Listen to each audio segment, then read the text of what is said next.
Bom dia, nono ano, estão todos bem?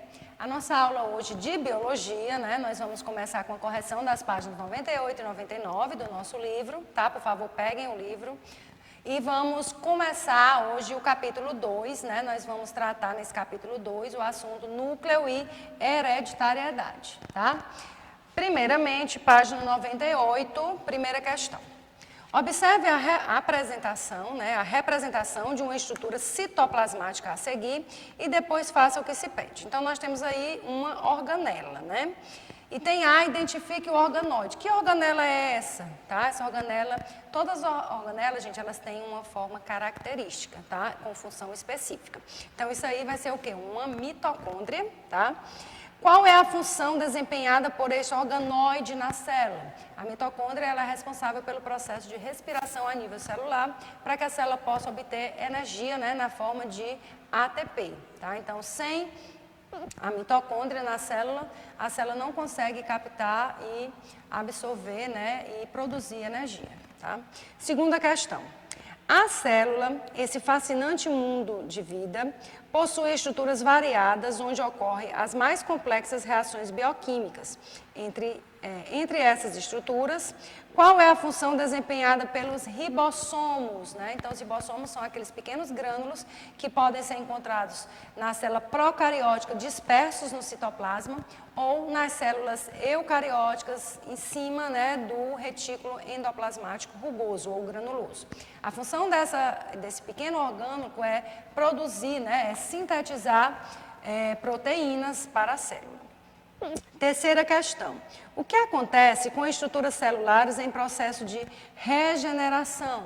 Quando as estruturas da célula, elas precisam sofrer esse processo de regenerar, né, de se refazer novamente, elas são destruídas pelos lisossomos. Os lisossomos são pequenas vesículas cheias de enzimas digestivas que vão digerir organelas envelhecidas, partes das células que precisam ser renovadas ou até a própria célula como um todo. Tá? Quarta questão.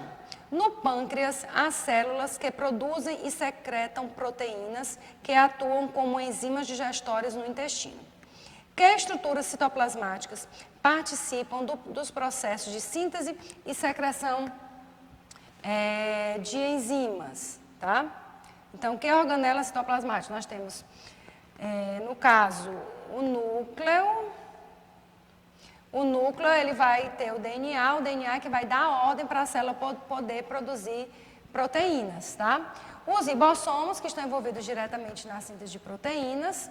Temos o retículo endoplasmático, que vai armazenar e produzir também proteínas que vão ser encaminhadas para o complexo golgiense, que vão ter a função de receber essas estruturas e secretar, né, para um determinado destino na célula ou para fora da célula essa substância. Ok? Quinta questão. Durante um seminário apresentado em sala, caracterizou-se uma certa classe de organoides celulares. A descrição foi a que segue. Abre aspas. São pequenas vesículas que se apresentam envolvidas por uma membrana lipoproteica que separa seu conteúdo do citoplasma. No interior dessas vesículas, encontramos um poderoso suco digestivo, onde aparece uma série de enzimas digestórias diferentes, capazes de atuar na digestão de proteínas, glicídios, lipídios, DNA e RNA. São os menores e mais densos organoides celulares e ocorrem em maior quantidade em células que exercem fagocitose, em protozoários e glóbulos brancos, por exemplo, fecha aspas. E tem A. Identifique o organoide citoplasmático citado no texto. Então, o texto descreve claramente, né, quando ele diz que são as menores unidades com enzimas digestivas, né, essa estrutura está se referindo aos lisossomos. O que ocorreria com o glóbulo branco do nosso sangue caso todos esses organoides fossem retirados, né, do seu interior? Então, eles perderiam a capacidade de fagocitar micro-organismos. O que é fagocitar? É englobar, né? Engolir, para destruir esses micro-organismos. E, consequentemente, diminuiria a capacidade de defender o nosso corpo, tá certo? Vamos agora para a página 99, né? Nós temos aí questões de olho na prova, questões subjetivas, tá? A primeira questão pede para citar, né, para marcar a opção que corresponde às 3 partes básicas das células, tá? E o envoltório que protege algas e vegetais. Então, primeiramente, as 3 partes da célula são elas, membrana, citoplasma e núcleo, né? E o envoltório que protege algas e células vegetais que ficam por fora da membrana plasmática é a parede celular. Portanto, primeira questão, item C. Segunda questão, nós temos aí uma tabela que mostra as organelas celulares e que mostra a função de cada uma delas. Só que elas não estão associadas de forma corretamente. Então, você vai marcar a opção que associa corretamente essas organelas. Então, peroxissomos, o 1. O 1 em algarismo romano está para o 5, né, decompor água oxigenada. O 2, centríolo. O centríolo vai formar cílios e flagelos, tá? O 3 em algarismo romano, lisossomos, está relacionado com a digestão celular. O 4, que é o complexo golgiense, vai estar relacionado em armazenar proteínas. E o 5, que é o retículo endoplasmático não granuloso, também chamado de liso, ele tem a função de produzir lipídios, né, que são gorduras, tá? Então, item D. A terceira questão, a composição assimétrica da membrana plasmática possibilita alguns processos fundamentais para o funcionamento celular. Um processo associado diretamente à estrutura assimétrica da membrana plasmática seria o transporte seletivo de substâncias, ou seja, a membrana ela tem essa função, que é a permeabilidade seletiva, ela seleciona determinadas substâncias que podem entrar ou sair da célula. Quarta questão, assinale a alternativa que faz a relação correta entre a organela e a sua função. Então, a gente tem aí a mitocôndria, né, que a função dela é a respiração celular. Opção A como alternativa correta. Quinta questão, assinale a alternativa que apresenta uma característica morfológica que diferencia a célula procariótica da célula eucariótica. Seria a ausência, né, de carioteca ou membrana nuclear. Então, a célula procariótica ela não tem membrana nuclear ou carioteca e nem tem organelas celulares. E a célula eucariótica tem a carioteca e tem as organelas celulares. Sexta questão. A célula é a menor unidade viva que constitui os seres vivos, podendo existir isoladamente nos seres unicelulares ou formar arranjos ordenados, os tecidos, que constituem os seres pluricelulares. A respeito da estrutura das células eucariontes, ou seja, das células eucarióticas, assinale a alternativa correta. Item A membrana plasmática delimita a célula e é formada por uma bicamada lipídica, né, uma bicamada de gordura, que são os fosfolipídios, que estão associados a proteínas, ok? Bom, agora nós vamos dar continuidade, né, ao nossa sequência dos conteúdos. Vamos falar hoje sobre o capítulo 2, vamos iniciar hoje o capítulo 2 sobre núcleo e hereditariedade. Então, o núcleo, gente, é uma estrutura que vai ser encontrada nas células eucarióticas, tá? E a forma desse núcleo vai mudar de acordo com a fase da vida da célula. Então, a célula, ela passa a sua maior parte, né, da sua vida num estágio que nós chamamos de interfase ou intérfase. E existe determinado momento em que aquela célula precisa entrar em processo de divisão celular, seja para eu crescer, né, para aquele tecido crescer, tá? Seja para repor células desgastadas, seja para regeneração, ok? Ou para reprodução. Então, a forma do núcleo ela pode mudar de acordo com a fase da vida daquela célula. O número de núcleos por célula, né? A maioria das células apresenta um único núcleo, são chamadas de uninucleadas, certo? A maioria. Mas existem exceções, existem células que podem ter vários núcleos, tá? Como as fibras musculares, e podem ter células que nem apresentam núcleo, ou que perdem esse núcleo, né, durante a sua vida, que são as hemácias, né, as células anucleadas, são células do nosso sangue. Tá? As hemácias, elas só vivem 120 dias, ok? E aí elas são destruídas e a medula óssea vermelha ela vai refazendo novamente, produzindo novas células sanguíneas novas. A forma. Qual é a forma do núcleo? A forma do núcleo geralmente acompanha a forma da célula, mas na sua maior parte o núcleo, como nós temos aqui, ó, essa parte lilás toda é um núcleo que foi retirado de uma célula. Ou ele é esférico, geralmente, mas ele pode também ter a forma oval. Tá? E quais são os constituintes de um núcleo? Né? Aqui nós temos o núcleo de uma célula que não está se dividindo, uma célula que está em interfase. Olha só. Nós temos aqui essa membrana toda porosa, chamada de carioteca ou membrana nuclear, tá? Ela delimita esse conteúdo do núcleo. Temos o nucleoplasma, que é como se fosse o citoplasma do núcleo, onde vão ficar mergulhadas a cromatina, que é o material genético, visto como esses fiozinhos bem delicados, e o nucleolo, que é esse corpo aqui mais lento, que geralmente tem 1 ou 2 por núcleo, que vai ser responsável pela síntese de proteínas e produção de RNA, tá bom? Bom, então como eu falei, o núcleo ele pode mudar a sua forma. Por exemplo, quando a célula entra em divisão celular, mudanças acontecem aqui no núcleo. O que vai acontecer? A carioteca e o nucleolo, eles vão se desintegrar, eles vão desaparecer. Isso quando a célula entra em divisão. E depois, quando a célula termina de se dividir, originando novas células, essas partes elas são refeitas, tá? E qual é a função do núcleo? A função do núcleo, gente, é controlar todas as atividades da célula, é o centro de comando, tá? E além do mais, é onde está aqui a cromatina, que é o material genético, né, formado por moléculas de DNA e proteínas associadas, que vão ser responsáveis por conter todas as nossas características genéticas, tá bom? Então, o centro de controle. Se a gente fosse comparar a nossa sala de aula, vamos imaginar que estamos todos juntos aqui na nossa sala de aula, né? Nós temos aqui, se a gente fosse fazer uma comparação da sala de aula com uma célula. As paredes da nossa sala de aula seriam o quê? A membrana plasmática, é quem dá o limite ao espaço, tá? Toda essa região aqui onde estão as cadeiras, né? E a mesa, seria o quê? O citoplasma, ok? O citoplasma das células eucarióticas, nós vimos que tem várias organelas celulares. Então, cada cadeira, com cada aluno, né, vamos imaginar que estejamos todos juntos aqui, seria uma organela celular. Cada um com a sua morfologia diferente, com sua função diferente, ok? E o que está faltando nessa célula? O núcleo.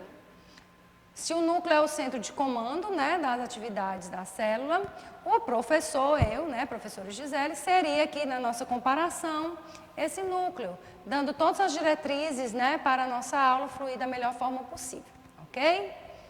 Vamos lá. Agora nós vamos falar sobre os cromossomos, né? Cromossomos, cromatina, não sei se vocês já ouviram falar. Nós temos aqui uma molécula de DNA. O DNA, vocês certamente já ouviram falar, o DNA é que contém todas as informações genéticas, da cor dos meus olhos, da cor da minha pele, do meu cabelo, tudo que eu sou está contido aqui nessa molécula. Então, a molécula de DNA ela vai se associar a proteínas, né, que são chamadas de proteínas histonas, para formar a unidade de informação genética chamada de cromatina. Tá? A cromatina são esses fios aqui delicados, formados por DNA e proteína histona associados. E quando essa cromatina, né, que a gente viu anteriormente, está lá dentro do núcleo, aquele núcleo ali, a célula não está se dividindo. Quando a célula entra em processo de divisão, o que acontece com a cromatina? Ela começa a dobrar sobre ela mesma, várias dobras. Isso vai formar uma estrutura mais densa, que seriam os cromossomos. Então, a cromatina é o conjunto formado por DNA e pelas proteínas, né? E ela é encontrada, vista, né, no período da intérfase, o período em que a célula não está se dividindo. E os cromossomos eu só vejo quando a célula entra em divisão. Eles originam-se da condensação dessa cromatina, ó. Ela condensa, ela dobra várias vezes sobre ela mesma. E esse cromossomo ele é constituído por um único filamento de cromatina, tá? Que nada mais é do que uma associação do DNA que vai estar associada às proteínas histonas, tá? E agora a gente vai falar sobre a divisão celular, né? Qual o objetivo da divisão celular? Existem dois objetivos, tá? Quando a gente fala de mitose, a gente tem um tipo de divisão celular, onde tem como objetivo produzir células para substituir células que foram desgastadas, tá? Renovação celular, para o crescimento do organismo. Por que nós crescemos? Tá? Por que vocês ainda estão crescendo? Porque as células do corpo de vocês, tá? Dos ossos, músculos e todos os tecidos, estão se multiplicando por mitose. Tá? Então, multiplicação celular associada ao crescimento, ok? Dos seres pluricelulares. E existe um tipo de divisão celular chamado de meiose. A meiose ela tem como objetivo, no nosso caso do homem, originar os nossos gametas. Os nossos gametas eles são formados pelo processo de meiose. Tá? Então a divisão ela é importante para que as informações contidas nas células elas possam se propagar. Então uma célula da minha pele, por exemplo, ela só dura 90 dias. 90, gente. E por que eu não fico sem pele? Porque as células, quando elas vão envelhecendo, a própria célula se divide e origina uma nova célula, tá bom? Que são desgastadas pelo atrito e tudo mais. Então, aqui eu tenho os dois processos, né, de divisão celular, mitose e meiose. Na mitose, gente, uma única célula, né, que contém os meus 46 cromossomos, que a gente já estudou isso no ano passado, elas originam duas células filhas, né, que são idênticas a ela. Então, uma célula da minha pele, né, vai entrar em mitose e vai produzir duas células exatamente igual a ela, com aquela mesma informação genética de revestir a minha superfície corporal, tá? As células filhas, elas possuem o mesmo número de cromossomos da célula mãe. Então, se a célula da minha pele, ela tem 46 cromossomos, né, uma nova célula também vai ter os 46 cromossomos, tá, gente? Então, só fazendo aqui, abrindo aqui um parêntese. Todas as células do meu corpo, né, do nosso corpo, elas apresentam um total de 46 cromossomos. Somente os gametas é que tem 23 cromossomos, ou seja, só tem a metade. A gente vai já explicar o porquê disso, tá? Ocorre uma divisão celular, então simplesmente a célula divide, origina duas células que são geneticamente idênticas a ela, né? E ocorrem células somáticas. Células somáticas são todas as células do meu corpo, tirando gametas, ou seja, células somáticas são as células do meu corpo, com exceção dos gametas, que são células sexuais ou células reprodutivas, certo? E na meiose, a partir de uma célula, que vai ter 46 cromossomos, tá? São produzidas 4 células, né, que vão conter a metade do número de cromossomos daquela célula que originou, né, daquela célula germinativa ali que deu origem ao gameta, ou espermatozoide ou ao ovócito, tá? Isso por quê? Porque ocorrem duas divisões celulares, na mitose só ocorria uma divisão. Então, como aqui a célula divide duas vezes, né, ocorre a formação não de duas células, mas sim de 4 células. Tá?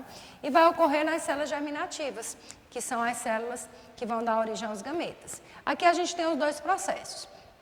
Na mitose, uma célula diploide, 2 Ns, tá, gente? N é o número de cromossomos, número de conjunto de cromossomos, de pares de cromossomos.